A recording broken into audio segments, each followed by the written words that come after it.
नमस्ते बिहार, मैं हूं आपके साथ विभा उपाध्याय और इस वक्त बुलेटिन की शुरुआत बड़ी खबर के साथ। आतंक का आका मार दिया गया है। ड्रोन हमले में अल जवाहिरी की मौत हो गई है। ये बड़ी खबर इस वक्त आ रही है। तो आतंक का आका मारा गया है, अल जवाहिरी की मौत हो चुकी है। अलकायदा चीफ अल जवाहिरी की जान जा चुकी है। अमेरिकी राष्ट्रपति जो बाइडेन ने इसका दावा किया है। ड्रोन हमले में अलकायदा सरगना अल जवाहिरी को मार दिया गया है। अमेरिका ने आतंक पर एक बड़ी चोट की है, जिसमें अमेरिकी राष्ट्रपति जो बाइडेन ने इसका दावा करते हुए कहा है कि अलकायदा चीफ अल जवाहिरी की मौत हो चुकी है। ड्रोन स्ट्राइक में अलकायदा सरगना अल जवाहिरी को मार गिराया गया। अफगानिस्तान के काबुल में एयर स्ट्राइक किया गया है अमेरिका की तरफ से, जिसमें अलकायदा चीफ को मौत के घाट उतार दिया गया। अल जवाहिरी मारा गया है। यह बड़ी खबर इस वक्त सामने आ रही है। तो काबुल में एयर स्ट्राइक किया गया अमेरिका की तरफ से और अल जवाहिरी को मार गिराया गया है।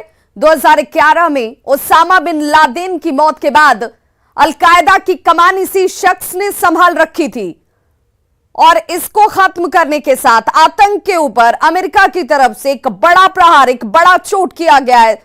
CIA ने ड्रोन हमले में अल जवाहिरी को मार गिराया है। CIA ने अफगानिस्तान में ड्रोन हमले में आतंक के इस आका की जान ले ली है। 2011 आपको याद होगा, अलकायदा का सरगना जिसकी मौत हो जाती है, उसके बाद इसी शख्स की तलाश में अमेरिका और अमेरिकी राष्ट्रपति जो बाइडेन की तरफ से यह बड़ा दावा, जिसमें आतंकियों के ऊपर बड़ा प्रहार किया गया है। अलकायदा का चीफ अल जवाहिरी को मार दिया गया। United States successfully concluded an airstrike in Kabul, Afghanistan, that killed the emir of Al-Qaeda, Ayman al-Zawahiri. You know, Zawahiri was bin Laden's leader.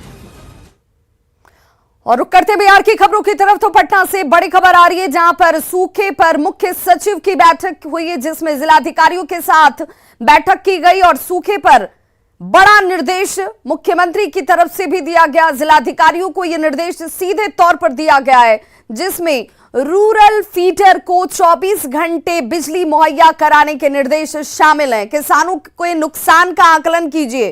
किसानों को कितना नुकसान हुआ है उसका आकलन अधिकारियों की तरफ से जल्द किया जाए।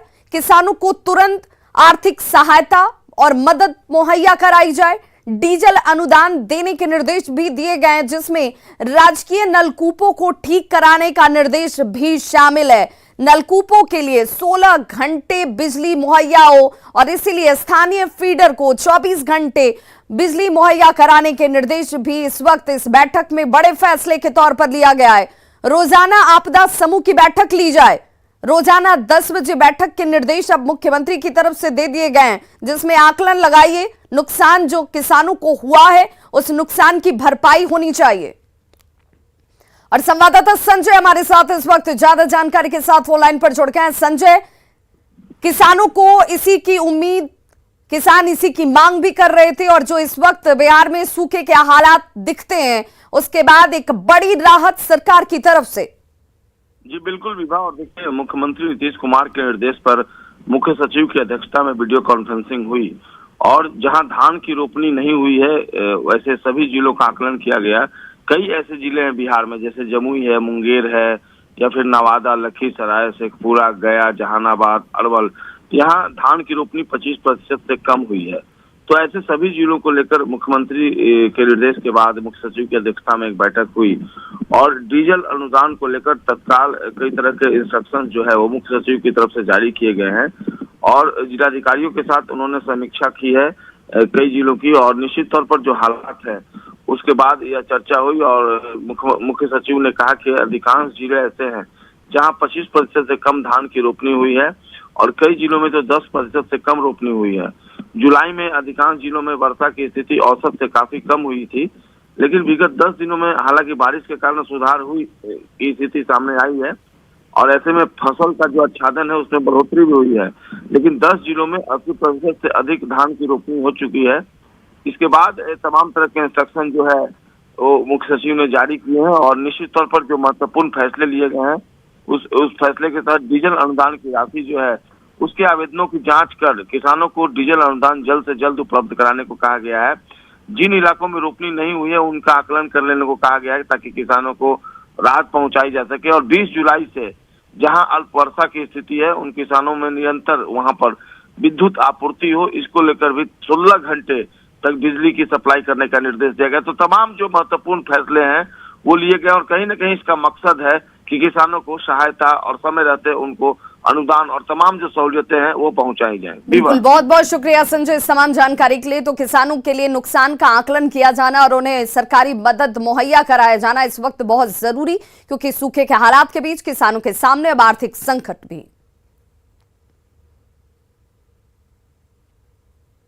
पटना के फुलवारी शरीफ में बेकरी व्यापारी के घर में लूटपाट की गई और इस लूटपाट के दौरान अपराधियों ने 2 महिलाओं की हत्या भी कर दी है। दोनों मृतक आपस में मां और बेटी बताई जा रही हैं। घटना के बारे में यह कहा जा रहा है कि घर में व्यापारी के घर में सास और पत्नी थी। अपराधियों ने पहले सास को मौत के घाट उतारा, वहीं पत्नी बीच बचाव करने के लिए जब पहुंची तो अपराधियों ने उन्हें भी मारकर घायल कर दिया, जिसका निजी अस्पताल में इलाज के दौरान मौत हो जाती है। घर में लगे सीसीटीवी कैमरे के डीवीआर भी अपराधी जो यहां लूटपाट करने के लिए पहुंचे थे ये अपने साथ लेकर चले गए। अपराधी घर में रखे कीमती सामान को भी लूट कर गए। मौके पर पहुंची पुलिस ने घर को सील कर दिया है और फॉरेंसिक टीम को बुलाया गया है। फिलहाल हत्या के पीछे असल वजह क्या रही, क्या कारण रहे, ये अभी खुलकर सामने नहीं आया है। बेऊर और रूपसपुर पुलिस इस पूरे मामले की जांच में इस वक्त जुटी हुई है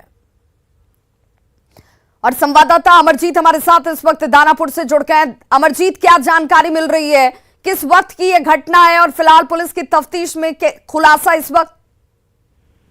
जी देखिए, शाम की ये घटना है और पुलिस फुलवारी थाना क्षेत्र के बॉर्डर पे ये पड़ता है और यहाँ पर जो है रूपसपुर थाना क्षेत्र के नजदीक भी है। इसी वजह से रूपसपुर पुलिस भी और बेऊर पुलिस को जो है बुलाया गया था। तो 3 थानों की पुलिस जो है लगी हुई है इस मामले में जांच में और पूरी तरह से तफ्तीश जो है अभी जारी है और एफएसएल की टीम को बुलाई गई है।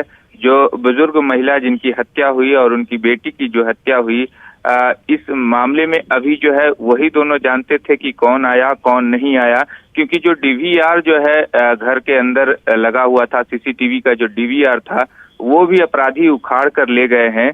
अमरजीत, जिस दौरान लूटपाट की गई क्या कोई पुरुष सदस्य घर में मौजूद नहीं था उस वक्त या यहाँ कोई पुरुष सदस्य रहता ही नहीं है?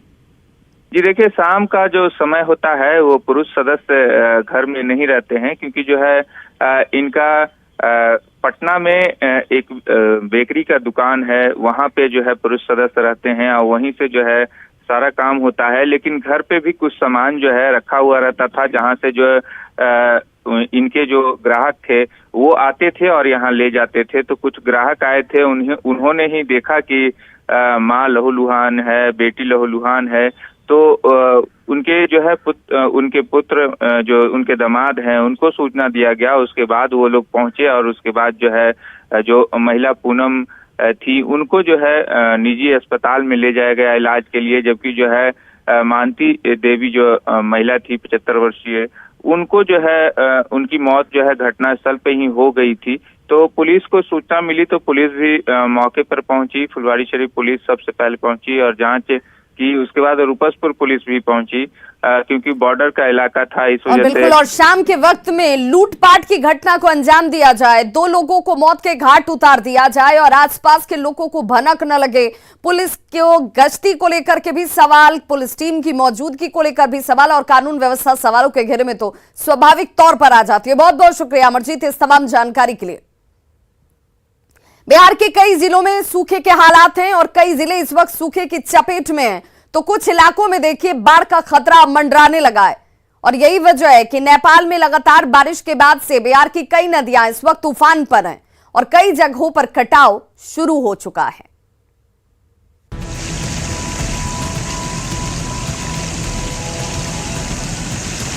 पानी की धार बता रही है कि गंडक गुस्से में है। जलस्तर लगातार बढ़ता जा रहा है, जिसकी वजह है नेपाल के तराई क्षेत्रों में हो रही भारी बारिश। फिलहाल वाल्मीकि नगर गंडक बराज से 2,76,000 क्यूसेक पानी का डिस्चार्ज हो रहा है। जिसके बाद वाल्मीकि नगर गंडक बराज पर सतर्कता बढ़ा दी गई है। सामने जो तस्वीर हम दिखाने की कोशिश कर रहे हैं, ये नेपाल का इलाका है और जब भी नेपाल के पहाड़ों में बारिश होती है उसका सीधा असर गंडक नदी के जलस्तर पर पड़ता है। गंडक का पानी जिस जिस इलाके से होकर गुजरता है उन इलाकों में गंडक डराने लगी है। नेपाल में भारी बारिश की वजह से कई नदियों में उफान है। कोसी, कमला, बागमती खतरे के निशान से ऊपर बह रही हैं। वाल्मीकि नगर जहां से बिहार में गंडक नदी का प्रवेश होता है, उसके जलस्तर में बढ़ोतरी होने की वजह से जो किनारे के कई इलाके हैं वहां पे बाढ़ का खतरा मंडराने लगा है और खासकर नेपाल में लगातार हो रही बारिश की वजह से भी गंडक नदी के जलस्तर में बढ़ोतरी हो रही है। नदियों के बढ़े जलस्तर को देखते हुए जल संसाधन विभाग ने मुख्यालय से लेकर फील्ड तक के सभी अधिकारियों और इंजीनियर्स को अलर्ट कर दिया है। सभी तटबंधों की सुरक्षा के लिए विभाग की टीमें रात्रि गश्त भी कर रही हैं। पटना से न्यूज 18 के लिए आनंद अमृतराज और बगहा से मुन्ना राज की रिपोर्ट। और इस वक्त बड़ी खबर झारखंड की राजधानी रांची से आ रही है, जहां बिरसा मुंडा एयरपोर्ट को एक बार फिर से धमकी दी गई है। रात में मैसेज भेजकर एक बार फिर से बिरसा मुंडा एयरपोर्ट को यह धमकी मिली है। धमकी देने वाले ने 20 लाख की डिमांड की है।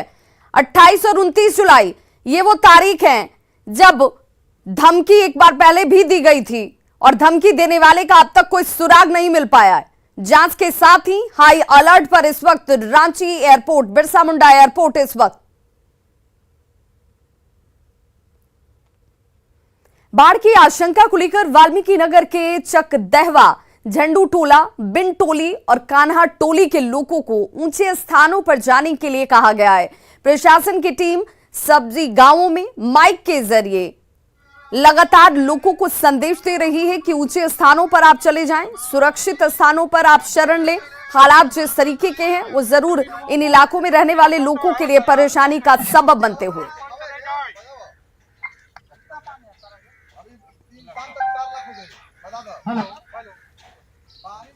गोपालगंज में हुई मूसलाधार बारिश के बाद मॉडल सदर अस्पताल में व्यवस्था की पोल खुल गई है। अस्पताल परिसर तालाब में तब्दील हो चुका है।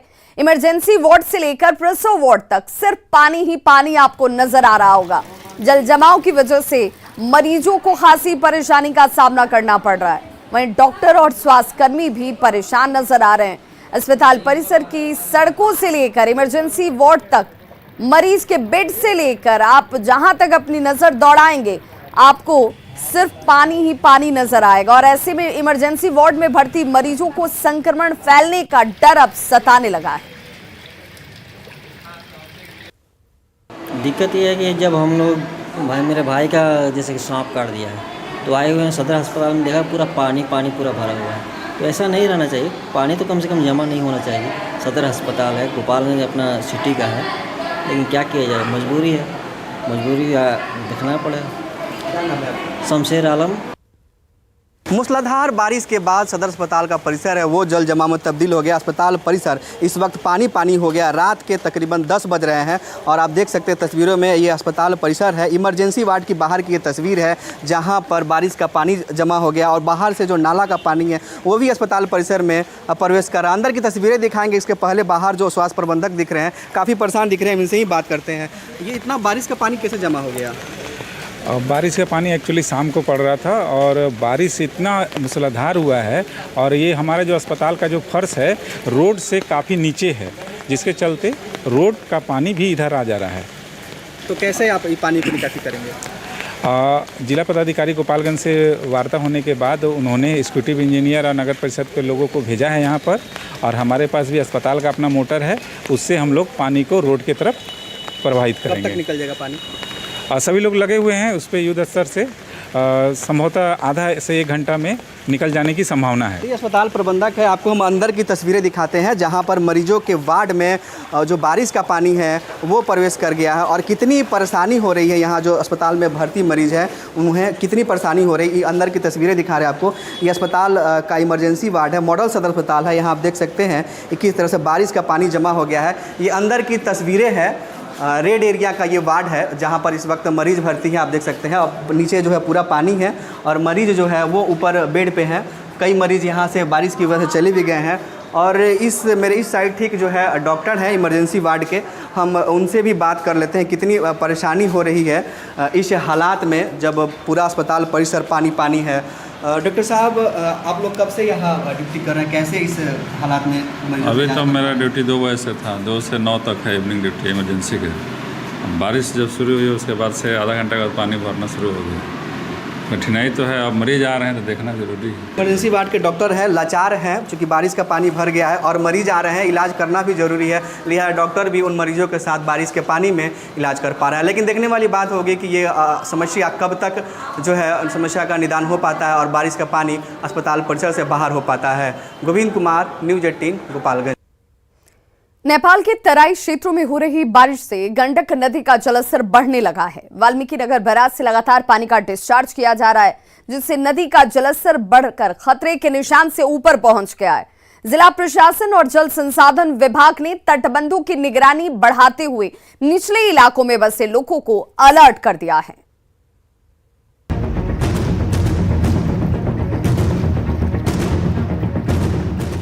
कोसी की तरह गंडक भी डरा रही है। नेपाल की तराई में हो रही बारिश की वजह से गंडक का जलस्तर खतरे के निशान से ऊपर पहुंच चुका है। नेपाल के तराई क्षेत्रों में लगातार हो रही बारिश और वाल्मीकि नगर बैराज से पानी डिस्चार्ज किए जाने के बाद गंडक नदी एक बार फिर उफान पे है और गंडक नदी में ये दूसरी बार जल स्तर में वृद्धि दर्ज की गई है। गंडक के बढ़ते जलस्तर को देखते हुए जिला प्रशासन और जल संसाधन विभाग ने तटबंधों की निगरानी बढ़ाते हुए निचले इलाकों में बसे लोगों को अलर्ट कर दिया है। अभी 2 लाख क्यूसेक के आसपास पानी है, जिसको कि भविष्य में बढ़ने की संभावना है। सभी लोगों से मैं अपील करता हूं कि अलर्ट मोड पे रहें। मौसम विभाग ने बिहार में अगले 24 घंटे तक बारिश का अलर्ट जारी किया है। अगर मौसम विभाग की भविष्यवाणी सही साबित हुई तो लोगों की परेशानी और बढ़ सकती है। न्यूज़ 18 के लिए गोपालगंज से गोविंद की रिपोर्ट। तो गंडक नदी के जलस्तर में उतार चढ़ाव अब भी जारी है और फिलहाल गंडक नदी में 2,67,000 क्यूसेक पानी का डिस्चार्ज किया जा रहा है। नेपाल के तराई क्षेत्रों में हो रही बारिश की वजह से नदी के बढ़ते जलस्तर ने लोगों की परेशानी को बढ़ा दिया है। बगहा जिला प्रशासन इस वक्त हालांकि इसे लेकर चौकस है। निचले इलाकों को खाली करने के निर्णय लिए गए हैं और सीओ को ऐसे गांवों पर नजर रखने के निर्देश दिए गए हैं। साथ ही लोगों को सुरक्षित स्थानों पर जाने के निर्देश भी दिए गए हैं। बेतिया पुलिस ने मौर्यकालीन मूर्ति के साथ 5 तस्करों को गिरफ्तार किया है। तस्कर नेपाल से मूर्ति लेकर आ रहे थे और पकड़े गए आरोपियों में 3 बिहार के जबकि 2 नेपाल के रहने वाले हैं। अंतर्राष्ट्रीय बाजार में मूर्ति की कीमत करोड़ों रुपए में आंकी जा रही है।